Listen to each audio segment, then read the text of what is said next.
The question has always been, why would we have somebody to recognize that there is an African or there is a black man?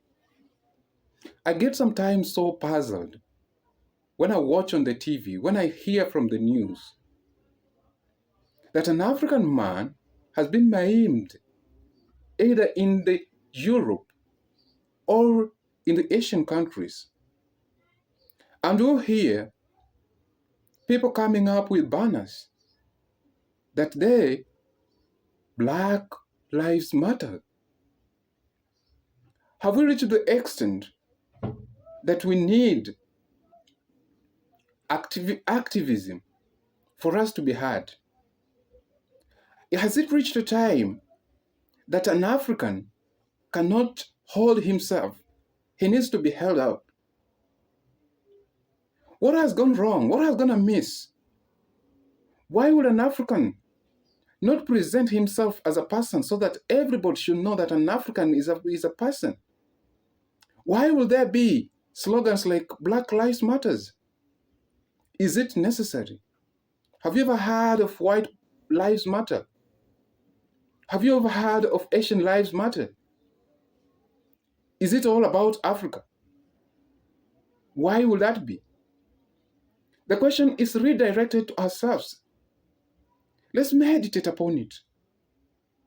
Let's talk about it. Are we ready to sit down as Africans and really get to understand each other? Has an African man really lost in the oblivion that he cannot even retrace himself? Has an African man been swallowed in the white civilization euphoria that he cannot reclaim himself? An African man, does he need to be protected like animals in the orphanage? An African man, does he need to be protected like a child? Can't Africans talk? Can't African negotiate?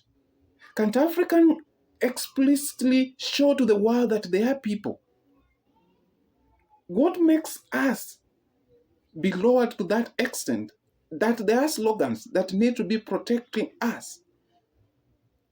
Where does it reach that an African need always to create attention and commotion?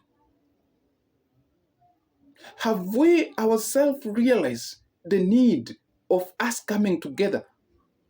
Have we as Africans realized that we need to listen to each and every one of us?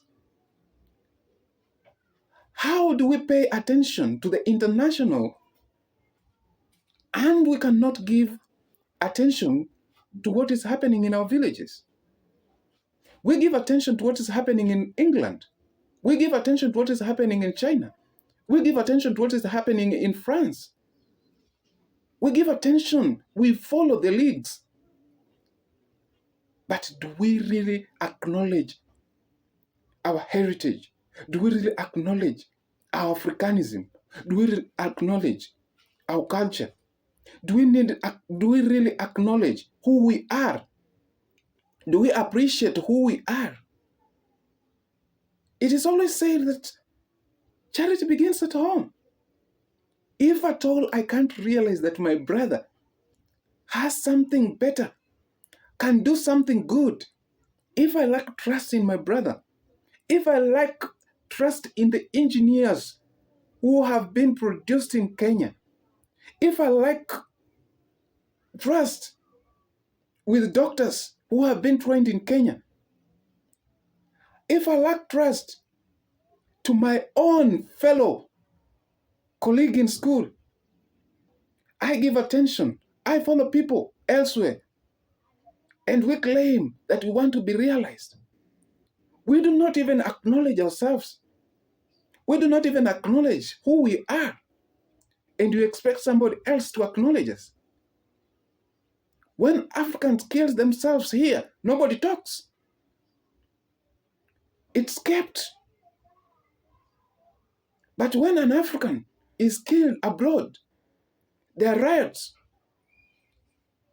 There are noises everywhere. Is that what an African wants?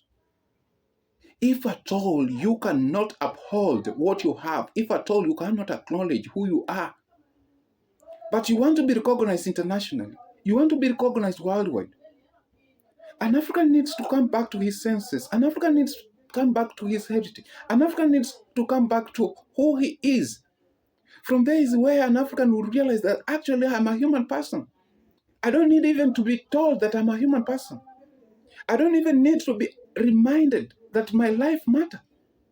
I don't even need to be reminded that my skin is dark.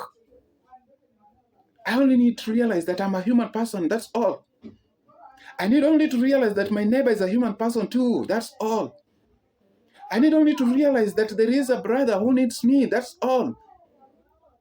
I need to realize that the government is people of our own, and that's all. I need to realize that the generation that is coming needs me, that's all. Make these changes while it's still here, while we still can. Because every time it will be, we have been complaining of the white man's supremacy. Who gives the white man's precedence? Who gives the pink man precedence? Who gave this an Asian a precedence?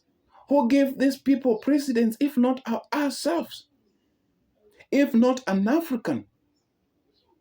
Something that puzzled me always is like sometimes you're in class, engaging your mind in a very hot discussion, and you'll find that even if there is a white man passing around, everyone in class stands to watch as he walks, just walking.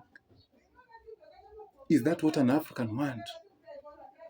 If at all we are in class and you can't give attention to your fellow African lecturer, just because a white man has passed somewhere, a pink man has gone somewhere, an Asian has just passed in the compound, everybody has to drive back to watching how he moves, including the lecturer themselves. We were in class with a pink man. No one gives attention to an African's argument. Everybody wants to listen to the white man's argument.